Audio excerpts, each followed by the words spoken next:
નમસ્કાર વિદ્યાર્થી મિત્રો, એજ્યુટેકનો ચેનલમાં આપનું સ્વાગત છે। આજે આપણે ધોરણ 8 વિષય અંગ્રેજીમાં યુનિટ નંબર 3 આહ ઓ આઉચ તેની એક્ટિવિટી નંબર 11 તેનું સંપૂર્ણ સોલ્યુશન કરીશું।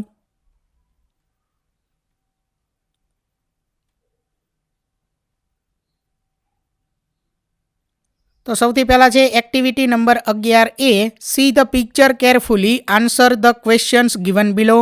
એટલે આ ચિત્રને ધ્યાનથી જોવાનું છે અને પ્રશ્નોના જવાબ આપવાના છે। તો સૌથી પહેલો ક્વેશ્ચન છે, how many faces are there in the picture? તો એનો આન્સર છે 32 ફેસીસ। ત્યાર પછી question number 2, how many young ladies faces are there in the picture? તો એનો આન્સર છે 8। Question number 3, how many young mens faces are there in the picture? તો એનો આન્સર છે 12। ત્યાર પછી question number 4, how many old mens faces are there in the picture? તો એનો આન્સર છે 4। ત્યાર પછી આગળ question number 5, how many strange faces are there in the picture? તો એનો આન્સર છે 8।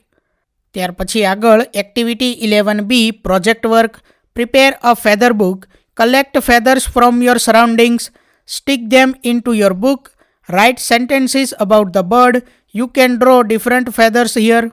તો આ એક પ્રોજેક્ટ વર્ક છે જેમાં વિવિધ પક્ષીઓના પીછા તમારી આજુબાજુમાંથી ભેગા કરી અને તમારે અહીં બુકમાં ચોંટાડવાના છે અને પક્ષીઓ વિશે કેટલાક વાક્યો લખવાના છે અને તમે ધારો તો અહીં તમે પીછા પણ દોરી શકો છો।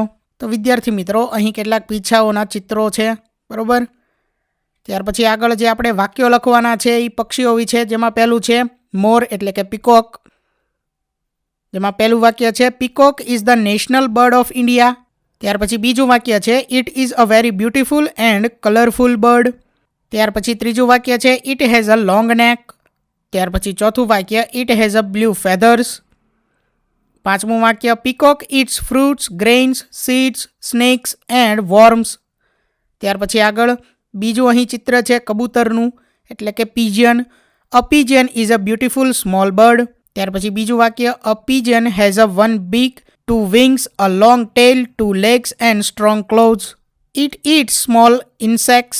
ચોથું વાક્ય છે, in old times, pigeons were used to deliver the message to those living in faraway areas. પાંચમું વાક્ય, it is a peaceful bird.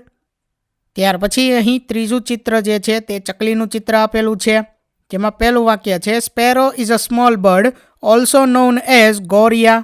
ત્યાર પછી બીજું વાક્ય છે, sparrow colour is brown, grey, white and black. ત્રીજું વાક્ય, દે લીવ ઇન ફ્લોક્સ। ચોથું વાક્ય, they eat insects, seeds, fruits extra. ત્યાર પછી આગળ પાંચમું વાક્ય છે, sparrow makes their nest on trees, buildings extra. ત્યાર પછી અહીં કાગડાનું ચિત્ર આપેલું છે, જેમાં પહેલું વાક્ય છે, crow found is almost all part of the world. ત્યાર પછી બીજું વાક્ય છે, ક્રો ઇઝ એન ઓમનિવરસ બર્ડ એટલે કે સર્વભક્ષી પક્ષી છે, બરોબર। ઓમનિવરસ એટલે કે સર્વભક્ષી। ત્યાર પછી ત્રીજું, colour of crow is black. ચોથું વાક્ય, the baby crows are called a rookery. પાંચમું વાક્ય છે, it helps the man in reducing waste by eating them. અહીં યુનિટ 3ની એક્ટિવિટી 11 પૂર્ણ થાય છે।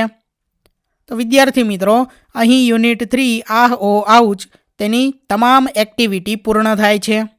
થેન્ક યુ દોસ્તો, એજ્યુટેકનો ચેનલ તરફથી વિડીયો નિહાળવા બદલ આપનો આભાર। આવા બીજા વિડીયોઝ નિહાળવા માટે અમારી યુટ્યુબ ચેનલ એજ્યુટેકનો અત્યારે જ સબસ્ક્રાઇબ કરો। આભાર દોસ્તો।